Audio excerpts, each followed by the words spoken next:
जी हम रेडी हैं, हमें लाइव ले जाएं।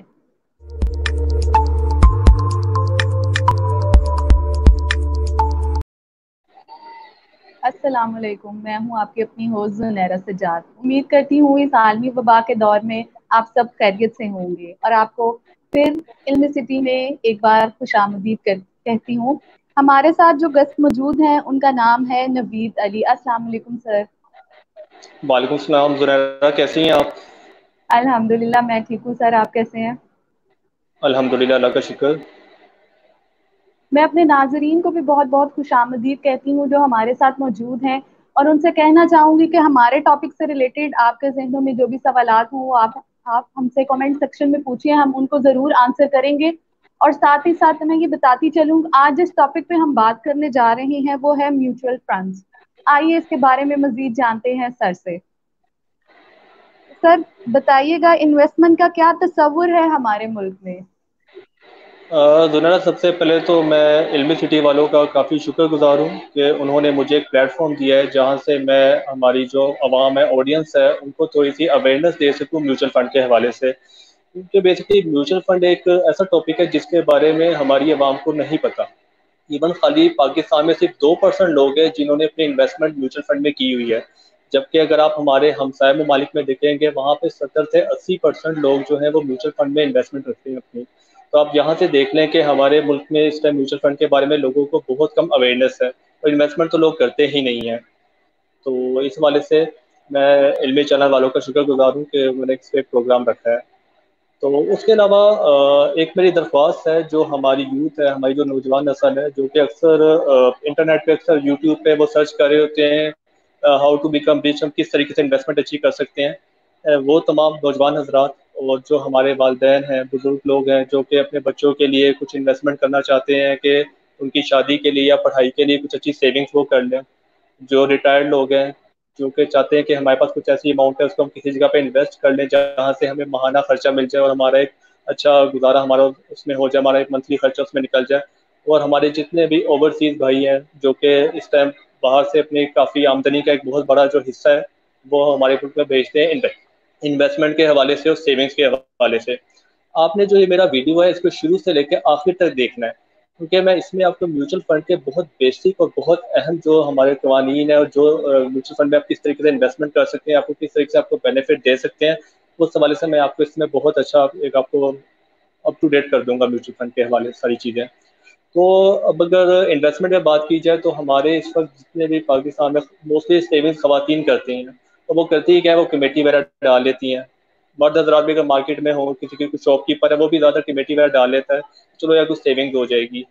म्यूचुअल फंड कमेटी में और म्यूचुअल फंड में आपको एक फ़र्क ये बता देता हूँ कि अब कमेटी का रुझान में लोगों को पता होता है कि जी किसी की आखिरी कमेटी होती है, किसी कमेटी 2 साल बाद खुल रही होती है, किसी की 1 साल बाद कमेटी ओपन होती है। लेकिन आप लोगों को ये नहीं पता होता कि उसके अंदर आपका जो इन्फ्लेशन रेट है वो आपकी अमाउंट को बहुत ज़्यादा हिट कर देती है।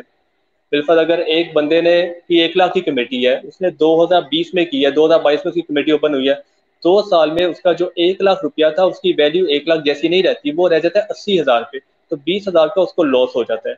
म्यूचुअल फंड में आप जब इन्वेस्टमेंट करते हैं, डे फर्स्ट से आप प्रॉफिट में आपको लगना शुरू हो जाता है, आपकी अमाउंट जो होती है वो अच्छी इन्वेस्टमेंट में जानी शुरू हो जाती है। तो म्यूचुअल फंड में एक आपको ये बेनिफिट है कि आप एक अच्छे प्रॉफिट में जाते हैं। और दूसरी चीज़ एक सिक्योर इन्वेस्टमेंट है, क्योंकि बड़े बड़े बैंक्स होते हैं, बड़ी एएमसीज होती हैं जो कि पैकरा से रेटेड होती हैं। जैसा कि मैं एनबीपी फंड में जॉब कर रहा हूँ, तो ये पैकरा से AM1 की रेटिंग पे है और ये बेस्ट रेटिंग है इस वक्त। तो इस म्यूचुअल फंड में आपकी काफ़ी ज़्यादा अमाउंट जो है वो सिक्योर रहती है बाकी चीज़ों की निस्बत।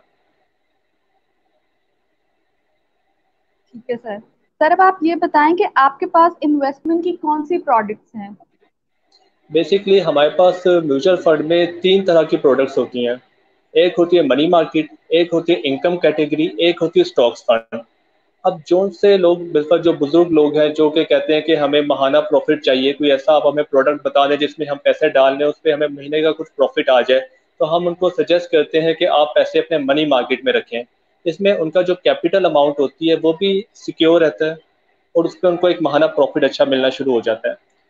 जो लोग हैं जो कि लॉन्ग टर्म इन्वेस्टमेंट में जाते हैं, जो यूथ लोग हैं जो कि कहते हैं कि ठीक है अभी हमें प्रॉफिट नहीं चाहिए, आप हमारे पैसे को इधर इन्वेस्ट रहने दें, जो कि 5 साल या 10 साल तक अपने पैसे को इन्वेस्ट रखना चाहते हैं इसके अंदर, उनको हम सजेस्ट करते हैं कि आप अपने पैसे स्टॉक्स में रखें, क्योंकि स्टॉक्स के अंदर एक आपको बहुत ही ज़्यादा अच्छा प्रॉफिट हो जाता है। तो तकरीबन अगर आप उसकी एवरेज निकालेंगे तो वो आपकी तकरीबन 18% के करीब स्टॉक्स में आपकी एवरेज निकल जाती है प्रॉफिट की। तो लॉन्ग टर्म पे जो जाते हैं मोस्टली यूथ, उनको हम लोग यही कहते हैं, या जिन्होंने अपने बच्चों की इन्वेस्टमेंट करनी होती है तो उनको हम स्टॉक्स के ही सजेस्ट करते हैं। जो नाजरीन हमारे हमें सलाम कह रहे हैं उनको वालेकुम अस्सलाम, और उनको मैं कहना चाहूंगी कि आपके जहनों में जो भी सवालात हैं टॉपिक से रिलेटेड आप प्लीज कमेंट सेक्शन में लीव कीजिए, हम उनके आंसर्स करेंगे सेशन के एंड में। सर ये बताइएगा कि क्या ये तमाम इदारे म्यूचुअल फंड्स में इन्वेस्ट करते हैं, इसमें सिक्योर कौन सा है? देखिए, आपने जब भी किसी एएमसी में इन्वेस्टमेंट करनी है तो सबसे पहले आपने चेक कर उसकी रेटिंग देखनी है, क्योंकि पाकिस्तान का इदारा है पैकरा, जो कि सबको रेटिंग करता है। इस टाइम पाकिस्तान में 3 बड़े बैंक है जो कि पैकरा से AM1 की रेटिंग पे हैं, जिनमें से एक एनबीपी फंड्स है। तो आपने जब भी देखना है, आपने सबसे पहले बैंक का एक नाम देखना है, फिर आपने ये देखना है इनका फोलियो कितना ज़्यादा है, इनका जो इदारा है इसके अंदर कितने एम्प्लॉयज़ हैं, इनकी इन्वेस्टमेंट का इनकी ब्रांचेस कितनी है। लेकिन अगर आप बहुत बेसिक चीज़ देखना चाहते हैं तो आप ये देख लें कि इसकी पैकरा से रेटिंग क्या है। अगर वो AM1 की रेटिंग है तो ये सबसे हाईएस्ट रेटिंग है, तो वो आपको पता चल जाता है कि जहाँ पे मैं इन्वेस्ट कर रहा हूँ वो बेस्ट है इसमें। सर ऐसा होता है कि इन्वेस्टर जो है वो ज्यादा परसेंटेज हासिल करने के चक्कर में गलत जगह इन्वेस्ट कर देता है।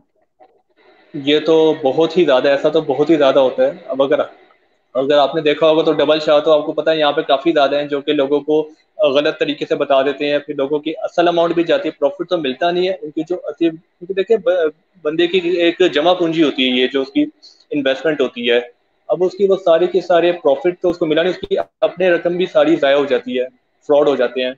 तो कई अगर कुछ अगर वो ऐसे दौर में कर लेते हैं जिनकी रेटिंग इतनी अच्छी नहीं, तो आपको तो बैंक करप्ट हो जाते हैं, तो वहां से लोगों की सारी जमा पूंजी ज़ाया हो जाती है। तो इसलिए आप जब भी इन्वेस्टमेंट के आप, क्योंकि जो छोटे इदारे होते हैं वो, मैं उनका नाम तो नहीं देना चाहूंगा, लेकिन जो छोटे इदारे होते हैं वो बेसिकली लोगों को लालच देते हैं, जी हम आपको 18% का प्रॉफिट देंगे, हम आपको 22% का प्रॉफिट देंगे। बड़ा इदारा चाहे कम कम प्रॉफिट दे रहा है, चाहे वो आपको 11% दे रहा है, 12 या 10% बड़ा इदारा आपको प्रॉफिट दे रहा है, लेकिन वो सिक्योर है। छोटा इदारा सिक्योर नहीं होता। तो वो आप लालच ना करें, आप बस रेटिंग चेक कर लें, अगर वो आपकी एक अच्छी रेटिंग है, पैकर से मुंसलिक है, A1 रेटिंग उसको मिली हुई है, तो आप वहां पे इन्वेस्ट करें, लालच ना करें। सर ये बताइए म्यूचुअल फंड्स में इन्वेस्टमेंट का क्या तरीका कार है? अच्छा, काफ़ी लोग समझते हैं कि म्यूचुअल फंड में इन्वेस्ट करना बहुत मुश्किल है उनको, कि पता नहीं किस तरीके से अकाउंट ओपन होता है म्यूचुअल फंड का। बहुत बेसिक है। सिर्फ आपको एक आपका आईडी कार्ड चाहिए, उसके अलावा आपको किसी भी बैंक का एक अकाउंट का चेक चाहिए आपका, क्योंकि हम लोग डील कैश में नहीं करते। हम लोगों ने कस्टमर को बहुत ज़्यादा सिक्योर रखा हुआ है। ना हम कैश में पैसे डिपॉजिट करते हैं, ना हम कैश में कस्टमर को पैसे देते हैं। आपने जब भी इन्वेस्टमेंट करनी है किसी भी म्यूचुअल फंड में, अपने करना कि आपका किसी भी बैंक में अकाउंट है, आपने वहाँ भी पता, आप कहते हो कि मेरे अकाउंट में इस टाइम 1 लाख रुपए पड़े हुए हैं, ये 1 लाख रुपए मैं अपने अकाउंट से निकाल के म्यूचुअल फंड में इन्वेस्ट करना चाहती हूँ, तो आपने क्रॉस चेक लिख देना है उस एएमसी के नाम पे, उस फंड के नाम पे, तो वो आपके अकाउंट से पैसे निकल के आपके म्यूचुअल फंड के अकाउंट में चले जाएंगे। और जब भी आपने पैसे निकलवाने भी होंगे तो वो आपको बदलिए कैश नहीं मिलते, आपके एएमसी वाला जो म्यूचुअल फंड का अकाउंट है वहां से पैसे निकल के आपके बैंक अकाउंट में चले जाते हैं। ये बहुत आसान है, कितना मुश्किल नहीं है। सर बताइए क्या प्रॉफिट रेट वेरी करता है? जी, म्यूचुअल फंड में प्रॉफिट फिक्स नहीं होता। इवन प्रॉफिट भी फिक्स नहीं होता और आपकी अमाउंट भी फिक्स नहीं होती। कई जगहों पे ऐसा होता है, इवन बैंक्स में भी ऐसा होता है कि आपकी जो अमाउंट है उसको 5 साल के लिए फिक्स कर दिया जाता है, 1 साल के लिए फिक्स कर दिया जाता है, और उस पर आपको फिक्स प्रॉफिट दे देते हैं कि जी 8%, 9% जो भी उसका प्रॉफिट रेट होता है वो आपको देते हैं। लेकिन उसमें आप अपनी जो अमाउंट फिक्स कर लेते हैं वो उसको आप निकलवा नहीं सकते। म्यूचुअल फंड में आपका प्रॉफिट किसी महीने 10% होता है, किसी महीने 9% होता है, किसी महीने 11% वेरी करता है ये। लेकिन म्यूचुअल फंड में खास बात यह है कि आप जब चाहे पैसे निकलवा सकते हैं। आपने अपना पैसा एक दिन के लिए रखा तो आप अगले दिन चाहे तो पैसे निकलवा सकते हैं, एक दिन का प्रॉफिट भी आपको ऐड कर दिया जाता है। तो म्यूचुअल फंड में मोस्टली कंपनीज भी अपने पैसे इसलिए रखती हैं, उनको पता होता है अगर हम 5 दिन के लिए रखें या 10 दिन के लिए रखें पैसे, तो 10 दिन का प्रॉफिट भी हमारा जनरेट हो जाएगा, तो जब अपनी मर्जी के मुताबिक चाहे हम पैसे इसमें से निकलवा सकते हैं। सर अब ये बताएं कि अगर इन्वेस्टर अपनी मुकम्मल अमाउंट वापस लेना चाहे तो वो क्या तरीका कार अपनाए? उसके हमारे पास 4 तरीके हैं। पहला तरीका तो ये है कि हमारा नॉर्मल रिडम्पशन फॉर्म है, जैसा कि बाकी बैंकों में चेक बुक होती है, चेक के जरिए आप अपने कैश निकलवा लेते हैं, हमारी रिडम्पशन बुक होती है। नॉर्मल रिडम्पशन में ये होता है कि आप अगर आप पैसे निकलवाना चाहते हैं, आप जितने भी अमाउंट निकलवाना चाहते हैं अपने रिडम्पशन फॉर्म को आप फिलअप करते हैं। अगर आप आज फिलअप करेंगे तो नेक्स्ट डे में वो अमाउंट आपके अकाउंट में ट्रांसफर कर दी जाएगी। ये बात है नॉर्मल रिडम्पशन की। अब कुछ लोग ऐसे होते हैं जो कि कहते हैं कि हमें जल्दी अर्जेंट बेसिस पे पैसे चाहिए, बिल्कुल अगर हम आज हैं तो हमें आज ही पैसे चाहिए। उसके लिए इस टाइम एनबीपी फंड ने तो एक ये स्टार्ट कर दिया कि हमारे पास एक ऑप्शन है स्विफ्ट पे रिडम्पशन। सेम डे में 1 घंटे के अंदर आपकी अमाउंट जितनी भी है उसका, या तो आप मैक्सिमम आप 15 लाख रुपए निकलवा सकती हैं एक ही दिन में 1 घंटे के अंदर, या फिर आपकी जितनी भी अमाउंट है उसका 80% आप 1 घंटे में निकलवा सकती हैं स्विफ्ट पे रिडम्पशन में। तीसरा तरीका ये होता है कि हमारा एक एटीएम कार्ड बन जाता है। एटीएम कार्ड जो है ये भी सिर्फ एनपीपी फंड ऑफर कर रहा है, बाकी एएमसी अभी ऑफर नहीं कर रही है एटीएम कार्ड। एटीएम कार्ड से आप जब चाहे पैसे अपने निकलवा सकते हैं, लेकिन उसकी जो लिमिट है एक दिन की वो 1 लाख है। और इसके अलावा एक आप इंटरनेट की सर्विस भी स्टार्ट हो गई है। इंटरनेट के थ्रू आप एक दिन में तकरीबन 5 लाख तक का फंड जो है वो अपने म्यूचुअल फंड अकाउंट से आपका जो भी बेसिक बैंक अकाउंट है वहां ट्रांसफर कर सकते हैं। मैं अपनी ऑडियंस को कहना चाहूंगी कि उनके जहनों में जो भी सवालात हैं इस टॉपिक से रिलेटेड या बैंकिंग से रिलेटेड, वो प्लीज हमें कमेंट सेक्शन में आके पूछें, हम सर से उनके आंसर्स लेंगे। सर ये बताइए, क्या इसमें टैक्स रिबेट का कोई बेनिफिट है? ये इसका सबसे बड़ा बेनिफिट है। इवन जब मैं भी कहीं मीटिंग पे जाता हूँ मैं उनको सबसे पहले ये बेनिफिट बताता हूँ। अब आपको पता है हमारे मुल्क में जो सबसे ज़्यादा टैक्स देता है वो सैलरी पेशा लोग हैं, जो सबसे ज़्यादा टैक्स देते हैं। अगर आप सॉरी, अगर आप म्यूचुअल फंड में इन्वेस्टमेंट कर लेते हैं तो इसका आपको फ़ायदा ये होता है कि आपकी जो भी सैलरी में से टैक्स कट रहा होता है उसमें 20% आपको रिबेट मिल जाता है। उसका तरीकेकार ये होता है कि आपकी साल की जितनी भी आमदनी है, एक सैलरी पेशा अफराद है, बिल्कुल एक बंदे की साल की आमदनी है 10 लाख रुपए, तो इसका 20% आपने अपने म्यूचुअल फंड अकाउंट में जमा करवा देना, जो कि बनेगा 2 लाख रुपए। उसके ऊपर आपको एक इन्वेस्टमेंट लेटर मिल जाएगा। वो इन्वेस्टमेंट लेटर आपने अपने जो आपका एचआर डिपार्टमेंट है वहां जमा करवा दीजिएगा। तो जो भी आपकी महीने की सैलरी में से वो टैक्स काटते हैं उसमें से वो 20% रिबेट दे देंगे। बिल्कुल अगर वो महीने में से सैलरी में से आपका काट रहे थे 2,000 रुपये, तो इस लेटर की वजह से वो काटेंगे 1600 रुपये काटेंगे, 400 रुपये का आपको फायदा हो जाएगा। तो ये दोनों तरफ से फायदा आपको दे जाता है। अगर आप कहीं बैंक डिपॉजिट में पैसे रखते हैं तो वहां पे ठीक है आपको 7 के 8% प्रॉफिट तो मिल रहा है, लेकिन ये आपको टैक्स रिबेट का बेनिफिट नहीं है, जो कि म्यूचुअल फंड में आपको एक बहुत अच्छा बेनिफिट मिल जाता है। सर ऑडियंस हमसे काफी सारे क्वेश्चंस पूछ रही है, हम ये दो क्वेश्चंस के बाद उनके क्वेश्चंस को लेंगे। सर बताइए, पेरेंट्स के लिए कौन से फंड्स अच्छे हैं जो जिनसे वो अपने बच्चों का फ्यूचर सिक्योर कर सकते हैं? पेरेंट्स के लिए इस टाइम जो सबसे अच्छा हमारा फंड है वो एनबीपी फंड का तो है सरमाया इजाफा फंड। अगर आप पूरा ओवरऑल पूछे तो मैं आपको ये कहूँगा कि आप स्टॉक्स में रखें अगर आपने बच्चों के लिए सेविंग्स करनी है। क्योंकि देखिए अगर किसी का बच्चा 5 साल का है या 6 साल का है तो तकरीबन 16-17 साल की एज में उसने जैसे यूनिवर्सिटी में उसको अच्छी उसने हाई एजुकेशन में उसने जाना है। अगर आप इसको स्टॉक्स में रखेंगे तो 10 से 11 सालों में आपका रिटर्न बहुत अच्छा बन जाता है। इवन वो इतना अच्छा रिटर्न बन जाता है कि उससे आप बच्चों की अच्छी एजुकेशन भी कर सकते हैं, उनकी शादी वगैरह भी कर सकते हैं। तो अगर आपने इन्वेस्टमेंट करनी है बच्चों के हवाले से लॉन्ग टर्म में, बच्चे अभी आपके छोटे हैं, तो फिर तो आप स्टॉक्स में जाएंगे। अगर कोई बड़े बिल्कुल अगर आपकी एज ज़्यादा है, खासकर जो बुजुर्ग या रिटायर्ड लोग हैं, अब वो स्टॉक्स में नहीं जा सकते। एक बंदे की उम्र 60 साल है, अब उसने उसने उसकी वो कहता है कि यार मुझे अब अपनी एज के हिसाब से मैं 10 साल की प्लानिंग तो अपनी नहीं करनी, मुझे तो बस आप कोई ऐसा बता दें जिसके अंदर मुझे महीने का कोई प्रॉफिट मिल जाए। तो रिटायर्ड लोगों को हम कभी भी स्टॉक सजेस्ट नहीं करते, उनको हम मनी मार्केट में रखते हैं। लेकिन जिन्होंने अपने बच्चों का फ्यूचर सिक्योर करना है और लॉन्ग टर्म इन्वेस्टमेंट पे जाना है कि कल को 10 सालों के बाद बच्चों की शादी करनी है या उनको अच्छे यूनिवर्सिटीज में डालना है, तो उनके लिए भी हम सजेस्ट करते हैं आप स्टॉक्स में आ जाएं, ताकि 10 या 11 सालों में आपको प्रॉफिट अच्छा लग जाए। सर ये बताइए, जो लोग सैलरी लेते हैं उनके लिए कौन से फंड्स अच्छे हैं? सैलरी पर्सन लोग के लिए पेंशन फंड हमारा बहुत अच्छा है। क्योंकि आपने देखा होगा जो कि गवर्नमेंट इंप्लॉयज हैं उनके तो पेंशन फंड बने होते हैं। जब वो रिटायर होते हैं तो उनको गवर्नमेंट से एक पेंशन फंड की सूरत में एक अच्छी अमाउंट मिल जाती है, उनकी पेंशन भी लग जाती है। लेकिन कुछ प्राइवेट लोग हैं, अब वो बेचारे जब अपनी जॉब से फारग होते हैं तो उनको कुछ भी नहीं मिलता। अगर आप जब आप जॉब पे लगे हैं आप अपने पेंशन फंड ले लेते हैं अपनी सैलरी में से, मैं ये नहीं कहता कि बहुत ज़्यादा अमाउंट जमा करें आप, अगर आप महीने का 500 या 1000 पे भी अपने पेंशन फंड में जमा करवा लेते हैं तो वो एक आपको बहुत अच्छा बेनिफिट दे देगा, क्योंकि पेंशन फंड हमारे 25 साल का होता है। 25 साल में वो अमाउंट आपकी काफ़ी अच्छा आपको बेनिफिट दे देती है, काफ़ी अच्छा आपको प्रॉफिट दे जाती है, क्योंकि उस पर कंपाउंड प्रॉफिट भी लगता है। आप पैसे निकलवाते तो वो है नहीं, वो आपका उसमें प्रॉफिट आपका एडजस्ट होता रहता है, आपका प्रॉफिट मल्टीपल होता रहता है। तो नौकरी पेशा सैलरी पर्सन लोगों के लिए मैं आपको यही कहूँगा, पेंशन फंड में आ जाओ। पेंशन फंड का दूसरा फायदा ये हो जाएगा कि पेंशन फंड में आते ही उनको 20% का रिबेट भी मिल जाएगा। टैक्स रिबेट जो उनकी सैलरी में से कट रहा था, वो ऑटोमेटिकली उनको पेंशन फंड में भी 20% का रिबेट दे देंगे। तो उनको दोनों फायदे हो जाएंगे, एक तो सैलरी से भी उनको जो उनका टैक्स कट रहा था उसमें उनको तकरीबन 20% का रिबेट मिल जाएगा। और दूसरा ये कि जो कि उनको उनका जो पेंशन फंड है वो उनको प्रॉफिट भी जनरेट करके दे रहा है, जो कि जब उनकी रिटायरमेंट मेच्योरिटी आ जाएगी तो उनको एक अच्छा अमाउंट मिल जाएगी, फ्यूचर उनका सिक्योर हो जाएगा उसमें।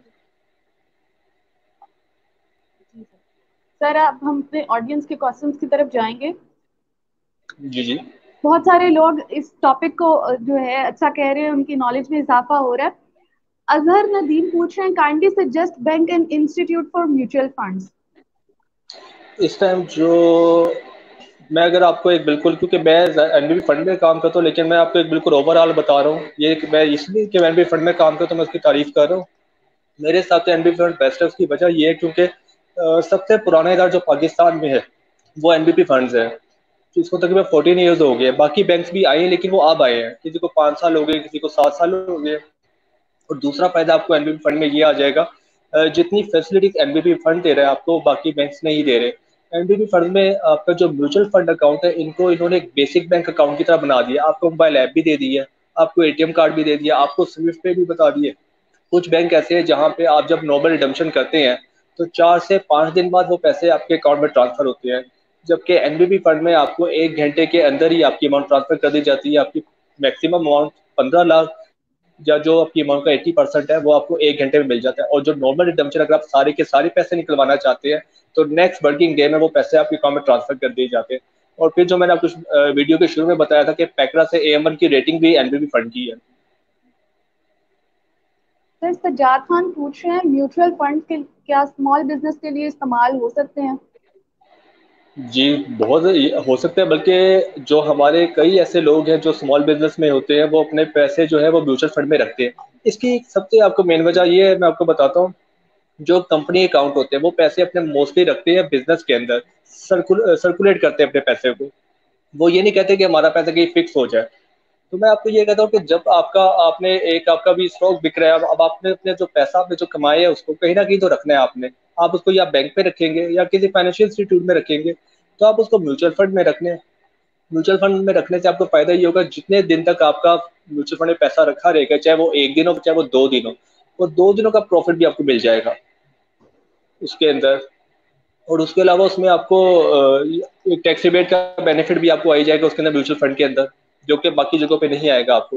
तो म्यूचुअल फंड में आपको ये फायदा हो जाता है कि आप जब चाहे, बिल्कुल आपने पैसे अपने म्यूचुअल फंड से निकलवा के कारोबार में इन्वेस्ट करने हैं, आप जब चाहे कर सकते हैं। इसमें कोई ये शर्त नहीं है कि जी आप 1 माह तक आपका पैसा बाउंड हो गया है। इस तरह बाकी जगहों पे टीडीआर बुक होते हैं 1 साल के लिए, 5 साल के लिए, ऐसा कुछ भी नहीं है। कारोबारी लोग अपनी मर्जी के मुताबिक जब चाहे पैसे जमा करवा सकते हैं। और जब उनको पता चले कि अब इस टाइम लॉकडाउन के दौरान आपको पता है कारोबार इस टाइम काफी कारोबार में इतने अच्छे हालात नहीं है, लोग इतने कारोबार में पैसे इन्वेस्ट नहीं कर रहे। तो कारोबारी लोगों के लिए सबसे अच्छी इन्वेस्टमेंट, क्योंकि देखिए अगर कारोबार बंद है, कारोबार इतना अच्छा नहीं चल रहा, लेकिन लोगों के खर्चे तो बिल्कुल वैसे ही हैं। लोगों का जो भी रोजमर्रा की उनकी जरूरियात की चीजें वो तो उन्हें खरीदनी ही है। तो वही पैसे आप इसे म्यूचुअल फंड में डाल लें, आपको उससे मंथली प्रॉफिट आ जाएगा, उससे आपकी जो भी रोजमर्रा की आपकी जो खर्चे हैं वो निकल जाएंगे। जब कारोबार दोबारा स्टेबल हो जाए, इस म्यूचुअल फंड में तो कौन से फिक्स हुए हैं आपके पैसे, अब जब मर्जी पैसे निकलवा के दोबारा इसको कारोबार में री इन्वेस्टमेंट कर ले। सर अदनान अवान पूछ रहे हैं, will you suggest any specific bank for mutual investment? मैं तो इस टाइम जो सजेस्ट आपको करूंगा, एनबीपी फंड इस टाइम बेस्ट है, क्योंकि उसके मैंने आपको काफ़ी चीज़ें बताई हुई है कि एनबीपी फंड में फीचर्स बहुत ज़्यादा है बाकी बैंकों की निस्बत। पाकिस्तान का सबसे पुराना बैंक है आपको पता है। फिर दूसरी चीज़ ये कि इसकी जो एएमसी है ये भी सबसे पुरानी है पाकिस्तान में। जो एएमसी का जो एक कल्चर है वो बैंकिंग के अंदर एनबीपी फंड ने ही बनाया है। इससे पहले बैंकिंग में टीडीआर से फिक्सेशन थी, लेकिन म्यूचुअल फंड बैंकिंग में नहीं आए थे, इसको लाने वाले एनबीपी फंड ही है। तो मैं आपको सजेस्ट, उसके अलावा हमारी एक वेबसाइट है, पाकिस्तान की वेबसाइट है मुफैब। आप मुफैब पे जाके तमाम बैंक, उसमें सिर्फ एनबीपी फंड नहीं है, उसमें एमसीबी आ जाएंगे, जितने भी बैंक्स है, निजी बैंक, उन सब के नाम आ जाते हैं, उन सब के जितने भी फंड्स हैं उन सब के रेट्स आ जाते हैं। आप वहाँ पे कंपेयर कर ले कि किस बैंक का रेट अच्छा जा रहा है। अगर आपको वहाँ पे एनबीबी फंड कंपेयर करते हैं बाकी बैंकों से और आपको एनबीबी फंड का रेट अच्छा लगता है तो आप इधर इन्वेस्टमेंट कर लें। लेकिन जब भी आपने कंपेयर करना है तो उसमें आपने एक चीज मैं फिर आपको बता रहा हूँ जो आपने नोट करनी कि पैकरा से कौन सा बैंक A1 की रेटिंग पे है।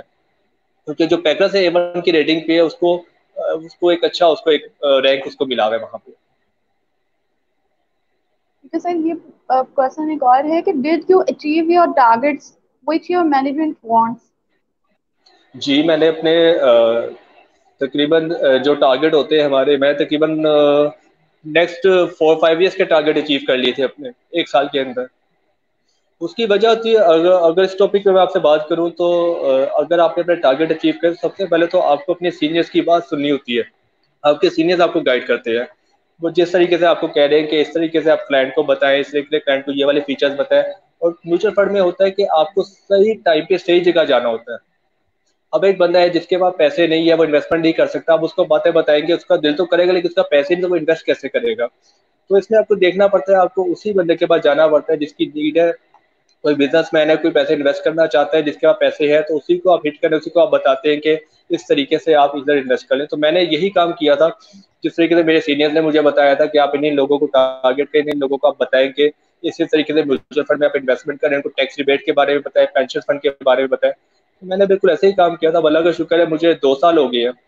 तो 2 साल के अंदर मैंने अपने सारे टारगेट्स अचीव किए हैं। पैन पाकिस्तान में इस वक्त मैं सेकंड नंबर पे हूँ एनबीबी फंड्स के अंदर, टारगेट्स के अंदर, रिटेल बिजनेस के अंदर।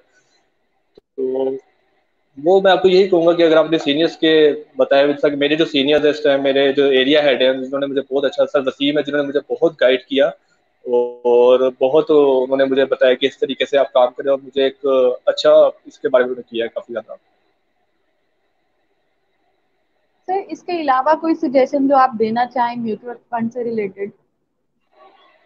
म्यूचुअल फंड से रिलेटेड मैं लोगों को यही कहना चाहूंगा कि इसमें आप इन्वेस्टमेंट करें। म्यूचुअल फंड से कुछ लोगों के काफी गलत फहमी होती है म्यूचुअल फंड में। वो समझते हैं म्यूचुअल फंड का मतलब ये स्टॉक्स है और हमारे पैसे सारे खराब हो जाएंगे, हमारे पैसे ज़ाया हो जाएंगे। ऐसा कुछ भी नहीं। म्यूचुअल फंड एक बहुत बड़ी चीज़ है। इवन ये इतनी बड़ी चीज़ है कि इसको मैं आधे घंटे या 1 घंटे में भी आपको मैं प्रॉपर इसको नहीं बता सकता म्यूचुअल फंड के बारे में। मैं आपको सिर्फ बेसिक चीज़ें बता रहा हूँ। म्यूचुअल फंड में स्टॉक्स के अलावा हमारे मनी मार्केट फंड भी है, जिसमें आपका कैपिटल प्रोटेक्टेड रहता है, आपका कैपिटल ज़ाया नहीं होता।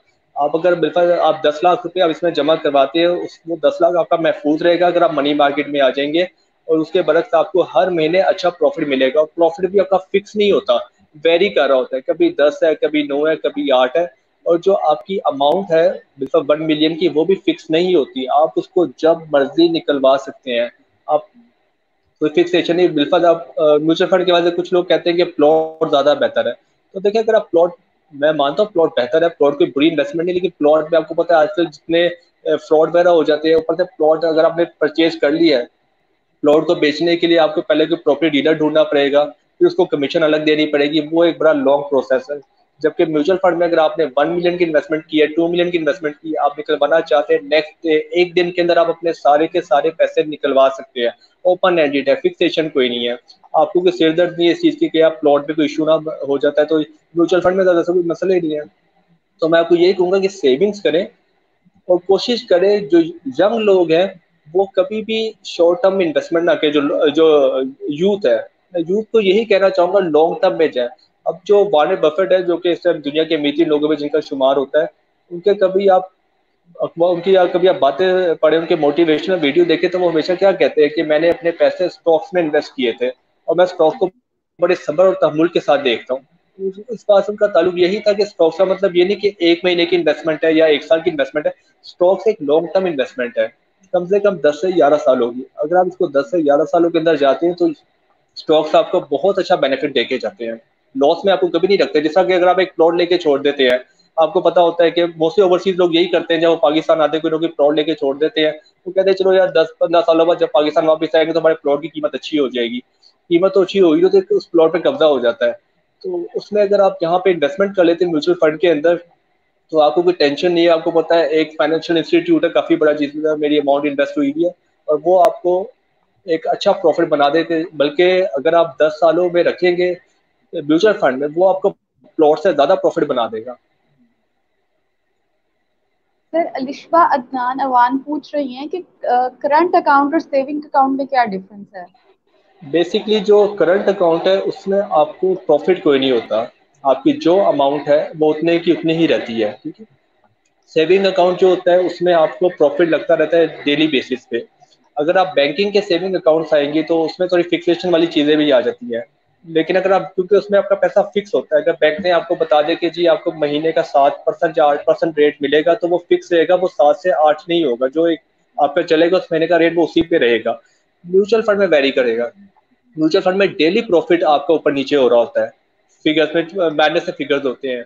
जैसे अगर आपको महीने में 9% का प्रॉफिट है, कभी 12% का है, कभी आपको ये 7% का प्रॉफिट दे जाता है। वैसे अभी तो इंटरेस्ट रेट काफी नीचे आ गया है, तो इंटरेस्ट रेट नीचे आने के बावजूद जो हमारे एनबीपी फंड्स है वो बाकी बैंकिंग की निस्बत 1-2% प्रॉफिट रेट अच्छा ही दे रहे हैं। आरिफ जमील साहब पूछ रहे हैं, is investment related mental health is difficult to decide. Investor related mental health is difficult to decide. नहीं इतना इसमें, बेसिकली हमारे पाकिस्तान में थोड़ा सा इसको इन्होंने बना दिया ऐसा कि इन्वेस्टमेंट के बाद फ्रॉड बहुत ज्यादा यहाँ पे होता है। अब लोग इस टाइम जितने भी यहाँ पे इन्वेस्टमेंट करते हैं उनको मोस्टली ज्यादातर यही, क्योंकि कुछ ओवरसीज क्लाइंट भी मेरे यहाँ पे आते हैं, वो यही कहते हैं कि यार यहाँ पे कोई फ्रॉड तो नहीं हो जाएगा, कोई ऐसा इश्यू तो नहीं हो जाएगा, कोई बैंक तो नहीं हमारे साथ फ्रॉड तो नहीं हो जाएगा। मैं उनको उसमें यही जवाब देता हूँ कि देखिए अब जो एनबीपी फंड का एक नाम है, एक बहुत बड़ा नाम है नेशनल बैंक का, तो यहाँ पे तो आपको नाम ही आप पता चल जाता है आपको। और दूसरा जो भी आप फाइनेंशियल इंस्टीट्यूट में करें, आप वहाँ के सारा पहले बैकग्राउंड देख लें कि वो किस तरीके का सारा काम है वहाँ पे। मोस्टली मैं, आप चाहे एनबीपी फंड में करें चाहे किसी भी करें, मैं आपको यही मशवरा दूंगा बड़े बैंक्स में करें, क्योंकि बड़े बैंक जो होते हैं उनकी क्रेडिट हिस्ट्री बहुत अच्छी होती है, वहां पे आपकी रकम डूबने का कोई चांस नहीं होता। जबकि जो छोटे छोटे इंस्टीट्यूट होते हैं वहां पे आप कभी भी ना करें इन्वेस्टमेंट। तो वो असल में हमारे एक कौम का एक माइंडसेट ऐसा बन गया, पता है यहाँ पे कुछ ऐसे फ्रॉड भी है जिसकी वजह से लोग थोड़ा डर जाते हैं। अब लोग म्यूचुअल फंड को भी लोग समझते हैं शायद पता नहीं इसमें हमारे पैसे जाया हो जाएंगे, क्योंकि कुछ ऐसे इंसिडेंट हुए होते हैं सारी बातें, तो जिसको देख के वो कहते हैं कि शायद म्यूचुअल फंड में ऐसा कुछ भी नहीं है। जबकि म्यूचुअल फंड बहुत सिंपल है। अच्छा आपको एक चीज मैं और बता दूं, म्यूचुअल फंड बहुत ट्रांसपेरेंट है। इसमें आप रोजाना अपना ऑनलाइन बैलेंस चेक कर सकते हैं कि आज मुझे कितना प्रॉफिट हुआ है, कल मुझे कितना प्रॉफिट हुआ था। अपनी हिस्ट्री सारी, अपनी डेली की आप प्रॉफिट की हिस्ट्री चेक कर सकते हैं कि अब मुझे कितना प्रॉफिट हुआ। सर इससे अलावा आप बैंकिंग फील्ड से रिलेटेड कोई सजेशन देना चाहें या अपना एक्सपीरियंस शेयर करना चाहें। बेसिकली बैंकिंग फील्ड में जब मैं आया था, 2008 में बैंकिंग फील्ड में आया था, तो उस टाइम पे तो बैंकिंग से वाले मेरा इतना बैंकिंग में मेरे आने का शौक भी नहीं था। मैं सिर्फ एक शौकिया किसी दोस्त के कहने पे जॉब पे आ गया था बैंकिंग की, चलो देखते हैं बैंक की जॉब कैसी होती है। माइंड में उस टाइम यही था कि शायद 3-4 माह जॉब करूंगा उसके बाद जॉब छोड़ दूंगा। कभी ये नहीं सोचा था कि यहाँ पे अपना करियर के तौर पे इसको लूंगा, मैं लॉन्ग टर्म इस पे आऊंगा। लेकिन जब बैंकिंग में आया मुझे कुछ सीनियर्स बहुत अच्छे मिल गए थे जिन्होंने मुझे चीजें सिखानी शुरू कर दी थी कि यार नबी तुम इसको ऐसे कर लो, ऐसे क्लाइंट से मिलो, ऐसे बातचीत करो। और सबसे अच्छी चीज ये हो गई थी क्योंकि मेरा जो आगाज था वो मेरा एचबीएल बैंक से हुआ था। तो एचबीएल बैंक की जो मेन ब्रांच जहाँ पे उनके सारे सीनियर्स बैठते, मेरी पोस्टिंग वहां पे हो गई थी। अब जब वो मेन सीनियर्स थे उनके साथ जब उठना बैठना हुआ तो उन्होंने ग्रूमिंग इतनी अच्छी करनी शुरू कर दी थी कि मुझे काम करना आ गया था। और मैं वाहिद वो बंदा था जो बिल्कुल नया बंदा था, और मैंने जाते साथ ही तीसरे चौथे महीने में अपने टारगेट काफी ज्यादा अचीव कर लिए थे। और लाहौर में एक वो कहते थे कि यार ये बिल्कुल नया लड़का है और पुराने लोगों से टारगेट अचीव नहीं हो रहे, नए लड़के का टारगेट अचीव कैसे करने शुरू कर दिए। तो मैं इसलिए आपको वीडियो के शुरू में भी आपको ये बात बताई थी कि जो सीनियर्स होते हैं वो जब आपको कोई बातें बता रहे होते हैं ना, उनको कभी ये ना समझा करें कि यार ये बोल रहा है तो बस ठीक है यार हम अपनी मर्जी का नहीं। सीनियर्स आपको जो बातें बता रहे थे वो आपके बहुत काम की होती है क्योंकि उनका जिंदगी का एक्सपीरियंस होता है।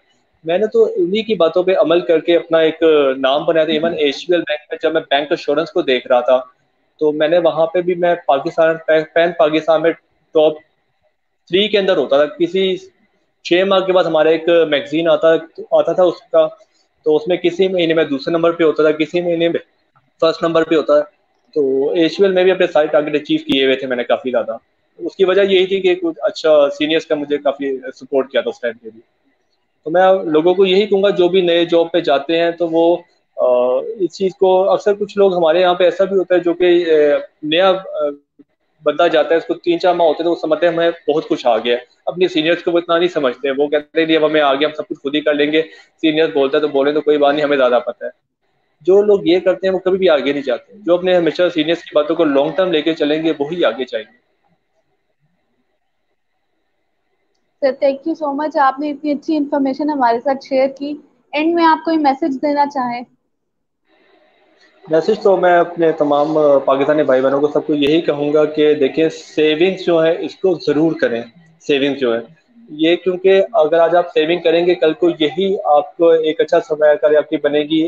तो सेविंग्स को कभी भी अच्छा एक चीज़ मैं आपको ये बताता हूँ, मैं आपसे अपना एक वाकई आपके साथ डिस्कस कर लेता हूँ।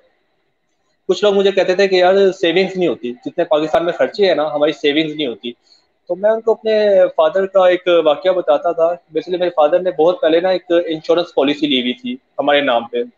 अब वो क्या, अब उन्होंने ना घर का ना एक असूल बनाया हुआ था कि जो ₹2 के सिक्के होते हैं, या जो 10 रुपए का नोट होता है, 5 रुपए का नोट होता है, 2 रुपए का नोट होता है, ये सब उन्होंने एक डब्बा बनाया हुआ था गल्ला सा। वो कहते हैं यार तुम जितने भी हो ना फैमिली मेंबर, सब अपने ना इस सिक्के ये पैसे इस गले में डाल दिया करो। अब ₹1 की हम कदर नहीं करते, लेकिन हम लोग उसमें हमारे कसूर था फैमिली का, भाई मैं अबू हम सब अपने पैसे उसमें डालते थे। जब 1 साल के बाद वो बॉक्स हम खोलते थे ना, तो हमारा जो 1 साल का पॉलिसी का प्रीमियम होता था ना, वो उसमें बन जाता था हमारा। और वही हमारी सेविंग होती थी। आप यकीन करें 20 साल के बाद जब वो पॉलिसी की थी, वो 5 टाइम इंक्रीज कर गई थी प्रॉफिट में। तो इसलिए मैं लोगों को कहता हूँ कि सेविंग्स करने की नीयत होनी चाहिए। सेविंग्स आज के हालात में भी हो जाती है। अब हम मैंने आपको ये बता दी कि हम लोग ₹2 से इतनी चीज सेविंग्स कर लेते थे। तो ये सिर्फ एक बहाने होता है, बहानेबाजी होती है कि हम सेविंग्स नहीं हो सकती। इंसान अगर अपना माइंडसेट बना ले तो आप अच्छी खासी सेविंग्स कर सकते हैं। Thank you so much sir, आपने हमारे साथ इतना अच्छा सेशन किया, इतने अच्छे क्वेश्चन के आंसर्स दिए, ये बहुत इंफॉर्मेटिव था। इंशाल्लाह दोबारा फिर मिलेंगे आपके साथ किसी नए सेशन में। अपनी ऑडियंस का भी बहुत शुक्रिया अदा करती हूँ जो हमारे साथ रहे और उन्होंने क्वेश्चंस पूछे हमसे और हमारे सेशन को सराहा। इंशाल्लाह दोबारा मिलेंगे एक और लाइव सेशन के साथ, तब तक के लिए अल्लाह हाफिज। अल्लाह हाफिज।